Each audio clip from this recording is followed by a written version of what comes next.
While sales were not great for this particular week, mostly because we were out of town for several days the week before and did not have an opportunity to list as much stuff as we usually do, which you then usually pay for the week after and the week after, I did make a note when looking at everything that sold for this week that a large percentage of the items that sold were items that we've had in our store for more than a year. And that is especially significant to me because we recently did something that has really increased the number of sales of older items that we've been getting. And it just proves to me that that technique is working. If you're new to this channel and you don't know what I'm talking about, I will link the video where we discussed what we did above and in the description box below, and you can check that out. Also, if you're new here, my name is Wendy and this is Nina's Jewels. My husband and I buy things at garage sales, thrift stores, anywhere we can find things to sell online and flip for a profit. If that's content you're interested in, you're in the right place.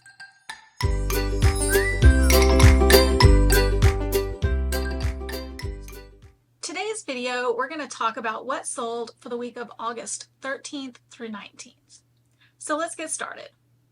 The first thing that sold was an item that's been in our store for a very long time. This is a 36 count of Playskool Mr. Potato Head flashcards for preschoolers.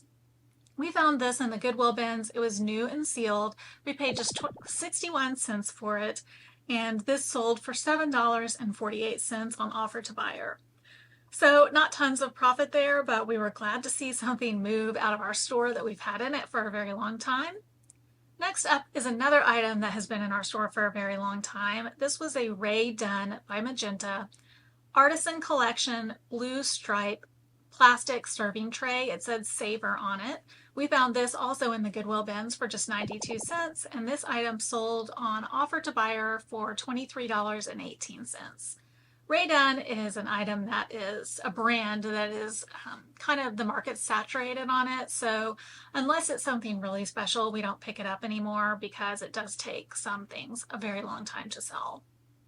Next up was a pair of my daughter's leggings by the brand Athleta.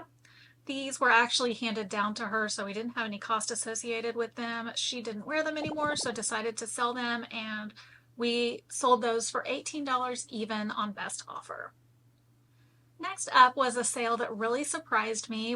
I recommend looking up everything you find in instances like this. If you're cleaning out a storage unit, if you get a box or bag of something, even if you don't think it's worth anything, it might be worth taking a minute to look it up because you never know what is worth a lot.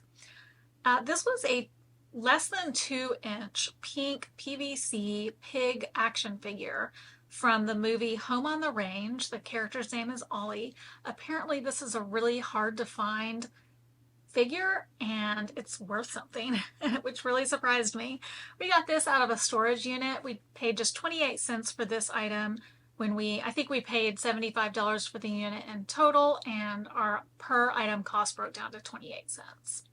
This figure sold for our full asking price of $34.99 and actually went to Brazil through the international shipping program. So everything about that sale just really surprised me, but this is a figure to be on the lookout for sure. Next up was a pair of Tommy Bahama 100% washable silk Bermuda shorts. We found these in the Goodwill bins. We paid $1.50 for them and they sold for $16.99. Tommy Bahama is not a brand that I pick up very often, but I will pick it up if it's like a Hawaiian shirt with a really interesting, memorable print, or if it is 100% linen or 100% silk on shorts or pants or something like that.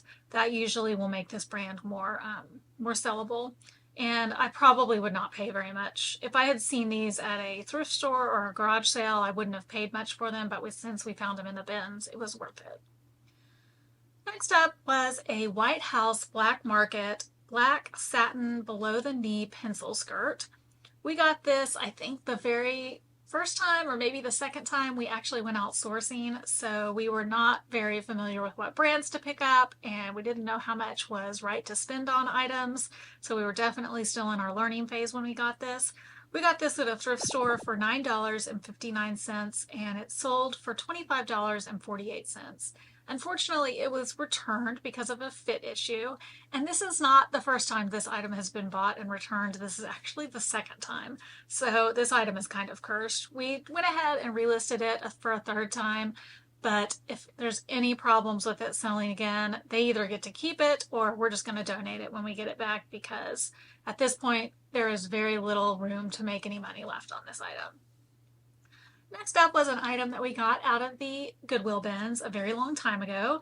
This was a Busy Kids 7-piece craft kit. We paid 67 cents for this, and it sold for a best offer of $7.55.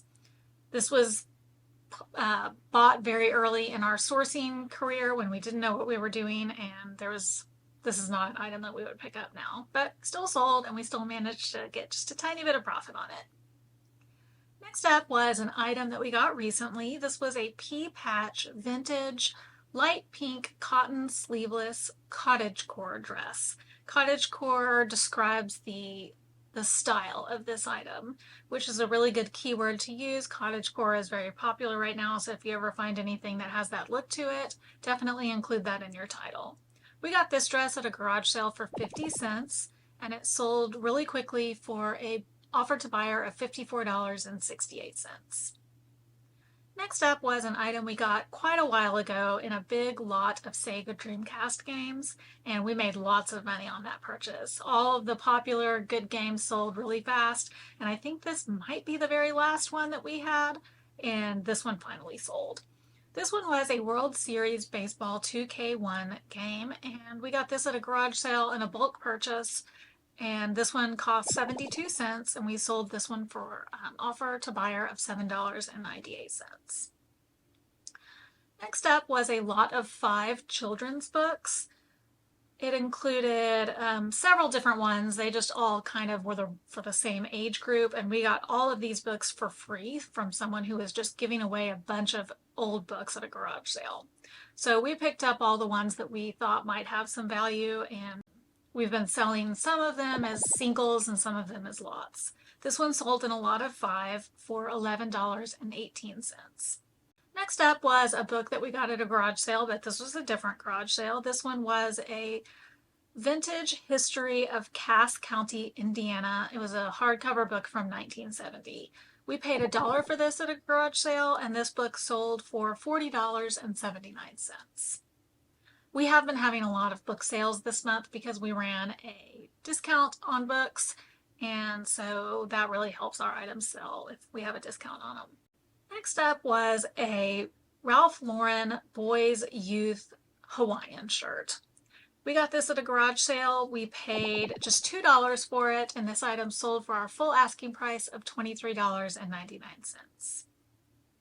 Next up was a very valuable book that we got at an estate sale. We paid $5 for the book, and this one was a Winchester Model 94, the first 100 years. Any vintage books on the subject of guns or gun-related books, magazines, anything like that, is worth picking up at the right price because some of those items can be very valuable. We sold this book for $80 even on best offer, and it sold very fast. Next up was a vintage 1980s inflatable blue MetLife Snoopy blimp, and it was brand new in the package. It had never been opened or inflated. We found this in the thrift store. We paid $1.35 for it. Did take quite a while to sell, so I did accept a kind of a low offer on it, and we accepted an offer of $25 even. Next up was an item that we accidentally purchased at an estate sale. We were buying a bunch of clothes at this estate sale, and this item ended up in our bag, and we don't remember picking it up. It was just a mistake. But it ended up selling, and so that worked out for us. This was a Tech Gear women's dry tech polyester and tencel blend long sleeve shirt. So we had paid $3 at this estate sale, and this shirt sold for our full asking price of $19.99, so that was a happy accident.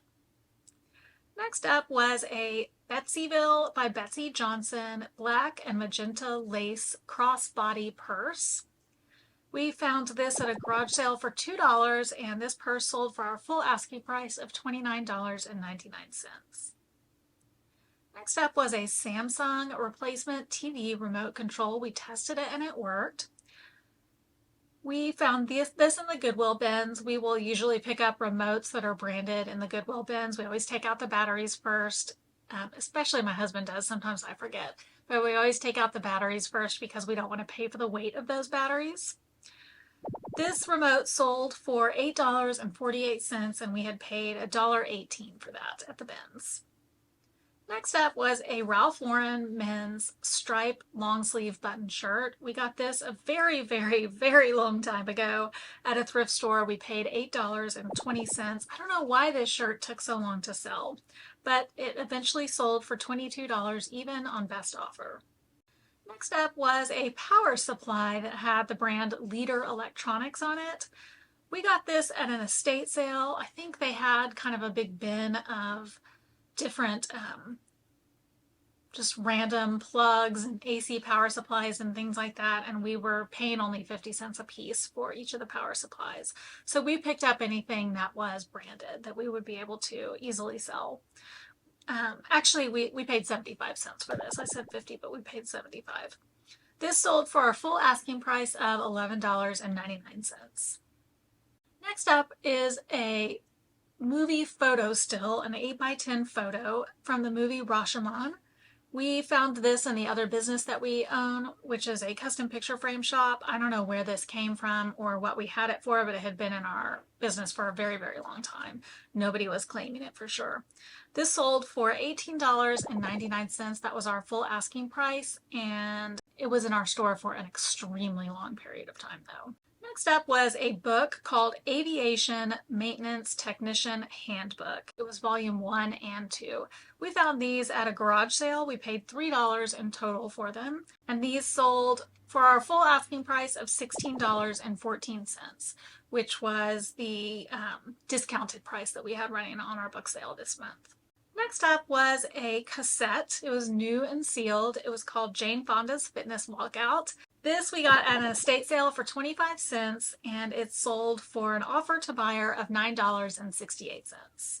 We've picked up several Jane Fonda cassettes, records, VHS, things like that in the past, and Jane Fonda stuff usually sells.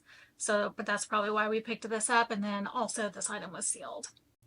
Next up was a 2-pack of tire valve LED light caps. They were multicolor. You could put them on your bicycle, your car, your motorcycle, and it would go in the air valve, and then when your wheel would spin around, you would see the color.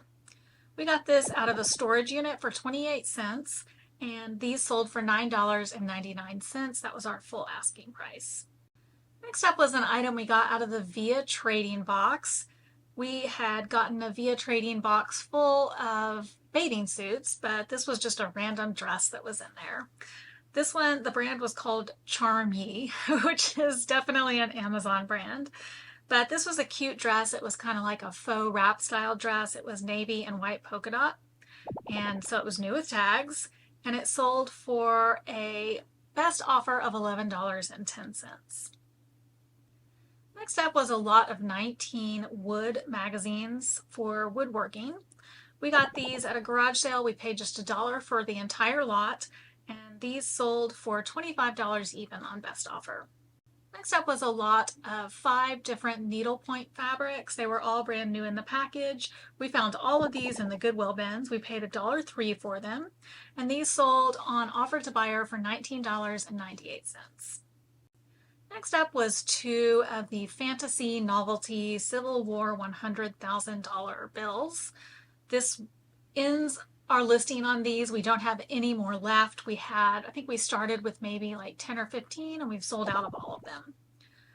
These 2 sold to the same buyer for $15.98, and that was on best offer.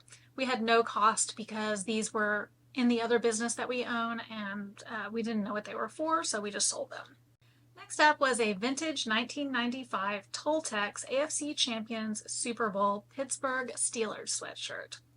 We got this at an estate sale for $6. This was a vintage sweatshirt, and this one sold for a best offer of $28.50. Next up was one of the items from our B-Stock liquidation palette. That was a bad buy. We also have a video about that. If you haven't seen it, I'll link it down below. This might be one of the I think this is the last router to sell. We had started out with a lot of routers, and I think this is the last one. We do still have several other items, turntables left from that palette, but this was the last of the routers. This was a Netgear Nighthawk AX8 router. It was a new open box. It was obvious that the router had never been used, but the box had been opened.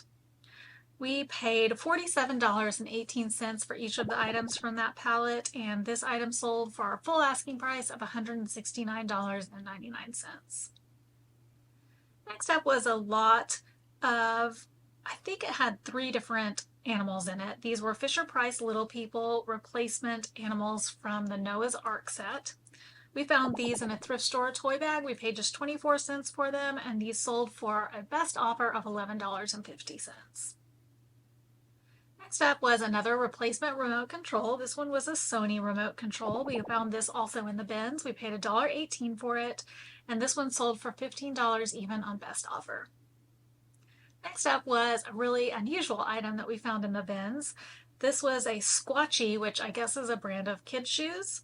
It was an orange kids shoe sizer foot measuring device. So the kind of thing that you would use in a shoe store to measure your foot before you purchased whatever size you needed. And this was one that we found in the bins. We paid $1.18 for it, and this sold for $15 even on best offer. Next up was an item that we got out of a storage unit. This was a No Boundaries women's black floral tiered v-neck knit dress. This was like one of the softest dresses I've ever felt. I actually almost kept this for myself just because it was so soft and comfy, but we did decide to list it. We list everything that we find in a storage unit as long as it's not damaged or stained or torn or anything like that. This was in good condition, so even though it was No Boundaries, we went ahead and listed it because you would be surprised what things will sell if you price them well. Our cost of goods on this was only 28 cents, and this dress sold for $12 even on best offer. Next up was another item that we got out of that same storage unit, so our cost of goods on this item was just 28 cents. This was a Treasures and Trinkets brand enamel crescent moon celestial themed brooch or pin. It was missing the back, so you'll see we did include that right in the title. This sold for $12.99. That was our full asking price. Next up was, I think this was 2 new sealed cassettes called Bible and Sunday School Songs by Cedarmont Kids. We found these at a thrift store. We paid just 27 cents for these, and they sold for our full asking price of $29.99, and they sold super fast. Next up, I'm going to go over all of the collectible cards that sold for my husband's personal collection. First up, we'll go over the high value cards. This week we only sold 1 high value card, meaning cards valued at $10 or over. This one was a Magic the Gathering Unlimited card. It was called Sinkhole. We've sold this card several times before. We still have several copies of this card to sell, and this one sold for $21 on best offer. And since this one belonged to my husband, we have in our spreadsheet that there were no cost of goods. Next up, I will go over all of the low value cards that sold from my husband's personal collection, meaning cards valued at $10 or under. This week we sold 3 cards for a total dollar amount of $9.10. That wraps up all of our sales for the week of August 13th through 19th. So as you can see, we did not sell tons of items, but that was because we did not list a lot the week before. Let's go over our totals for this week. The total number of sales was 38. Our average sale price was $24.15. Our sales totaled $917.66, and that made for a net profit of $454.96. So not one of our best weeks, but we did get rid of a lot of old merchandise, and we did confirm that our technique is continuing to work, and we're going to stick with that for sure. If you enjoyed this video, please let us and let YouTube know by hitting that like button. And if you're not already subscribed, we would be really grateful if you would hit that subscribe button with the notification bell on so you can be kept informed of all of our latest content. Thanks so much for joining, and we will catch you on the flip side.